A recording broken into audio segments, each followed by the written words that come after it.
कामचोर देवरानी। एक बार की बात है, सुषमा अपने पूरे परिवार के साथ खुशी खुशी मोहन नगर में रहती थी। उसकी 2 बहुएं थी, पल्लवी और शिवानी। एक दिन दोनों बहुएं रसोई में काम कर रही होती है कि तभी उनकी सास सुषमा उन्हें बुलाती है। अरे बहू, जरा इधर तो आना। शिवानी, जरा जाकर देखना सासू माँ क्या कह रही हैं। दीदी आप ही देख लो ना जाकर, आपको भी तो सुनाई दे रहा है। अरे मैं आटा गूंद रही हूँ ना, तुम चली जाओ। हाँ तो मैं भी तो सब्जी काट रही हूँ ना दीदी। अरे बहू जल्दी आओ। ओह, ये तो जाएगी नहीं, मैं ही जाकर देखती हूँ कि क्या करना है। पल्लवी सुषमा के कमरे में जाती है। जी मम्मी जी, क्या हुआ? शाम को घर पर कुछ मेहमान आने वाले हैं, तो तुम अच्छा सा खाना बना लेना बहू। ठीक है मम्मी जी, आप बता दीजिए क्या क्या बनाना है और कितने लोग आ रहे हैं। सुनील की मौसी जी और उनका पूरा परिवार आ रहा है। कुल मिलाकर 3 लोग और हमें मिलाकर हुए 9 लोग। तो अभी से ही तैयारी करना शुरू कर दो। और हाँ, घर की सफाई भी कर देना, हाँ अच्छे से। जी मम्मी जी, सब काम हो जाएगा, आप चिंता मत कीजिए। पल्लवी शिवानी को घर में मेहमान आने वाले हैं इसके बारे में बताती है। क्या 9 लोगों का खाना बनाना होगा, घर की सफाई करनी है? बाप रे, सासू माँ ने तो हमें घर की नौकरानी ही समझ कर रखा है। ऐसा नहीं बोलते शिवानी, हम इस घर की बहू हैं और घर के काम करना हमारा फर्ज है। दीदी तो है ही सासू माँ की चमची, जब देखो सासू माँ सासू माँ। मैं तो इतना सारा काम नहीं करने वाली। शिवानी कपड़े लेकर गमला साफ कर रही होती है और चक्कर आने का नाटक करने लगती है। मेरा सर चकरा रहा है। तभी वहां पल्लवी और सासू माँ जाते हैं। अरे बहू, क्या हो गया तुम्हें? मम्मी जी, बहुत तेज सर में दर्द हो रहा है। तुम एक काम करो शिवानी, आराम कर लो। नहीं नहीं दीदी, घर में मेहमान आने वाले हैं, मुझे आपकी मदद करनी चाहिए। अरे कोई बात नहीं शिवानी, तुम आराम कर लो, मैं सब काम कर लूंगी। ठीक है दीदी, अगर आप इतना कह रही हैं तो आराम कर लेती हूँ। शिवानी आराम से अपने कमरे में मैगजीन पढ़ रही होती है। इसे कहते हैं आराम की जिंदगी। इतना सारा काम।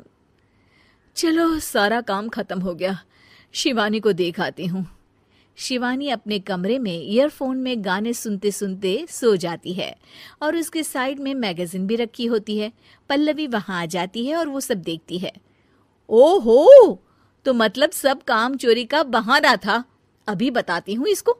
घर का सारा काम मुझे करना पड़ा और ये महारानी यहाँ मैगजीन पढ़ रही है, गाने सुन रही है। पल्लवी रसोई से एक प्लेट और चम्मच लेकर आती है और शिवानी को थाली बजाकर उठाने लगती है। शिवानी अचानक से उठती है। उठ गई महारानी, गाने भी सुन लिए, मैगजीन भी पढ़ ली। तुम तो बहुत बड़ी झूठी निकली शिवानी।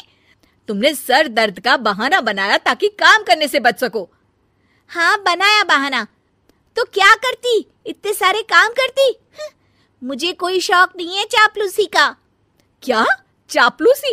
तुम्हें लगता है कि मैं सारे काम चापलूसी के लिए कर रही हूँ? नहीं तो क्या। तभी वहां सासू माँ आ जाती हैं। अरे बहू, वो लोग बस आने ही वाले हैं, तुम तैयारियां कर लो। जी सासू माँ, तुझे तो मैं बाद में देखती हूँ। सब खाना खाने बैठते हैं और खाना शुरू करते हैं। तभी सुनील की मौसी बोलती है। वाह भाई वाह, खाना तो बहुत ही अच्छा बना है सुषमा जी, एक एक चीज में क्या स्वाद है। ये सुनकर शिवानी मुंह बना लेती है। उसे अपनी जेठानी की इतनी तारीफ रास नहीं आती। आपकी बहुएं तो बहुत ही अच्छा खाना बनाती हैं। हाँ, बनाती तो दोनों ही अच्छा है, पर आज ना ये सारा खाना बड़ी बहू ने बनाया है। छोटी बहू की तबीयत ठीक नहीं थी, सो इसलिए। मानना पड़ेगा सुषमा जी, आपकी बड़ी बहू तो बहुत ही गुणवान है। पल्लवी की तारीफ सुनकर शिवानी को जलन होती है। पल्लवी ये सुनकर खुश हो जाती है और शिवानी की तरफ देखकर उसे चिढ़ाती है। कुछ देर बाद मेहमानों के जाने का वक्त हो जाता है। मौसी जी सबके लिए उपहार लाई होती है। वो सबको शगुन के पैसे देती हैं और अंत में पल्लवी के पास आती है। तुम्हारे लिए शगुन का लिफाफा तो है ही, पर बहू तुम्हें एक और उपहार भी मिलेगा इतना अच्छा खाना बनाने के लिए। मौसी अपने सोने के कंगन निकालकर पल्लवी को पहना देती है। ये लो, ये मेरे मनपसंद कंगन है, अब से ये तुम्हारे हुए। धन्यवाद मौसी जी। ये देखकर शिवानी तो पूरी तरह से जल जाती है और गुस्से से रसोई में चली जाती है। तभी वहां पल्लवी आ जाती है और उसे अपने कंगन दिखाने लगती है।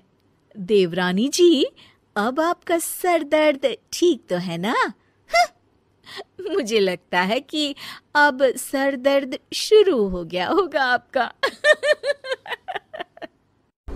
उम्मीद है कि आपको हमारी ये कहानी पसंद आई होगी। कृपया हमारे चैनल को सब्सक्राइब करें और सभी अपडेट्स के लिए बेल आइकन जरूर क्लिक करें। और हाँ, वीडियो लाइक और शेयर करना मत भूलिएगा। Bye bye.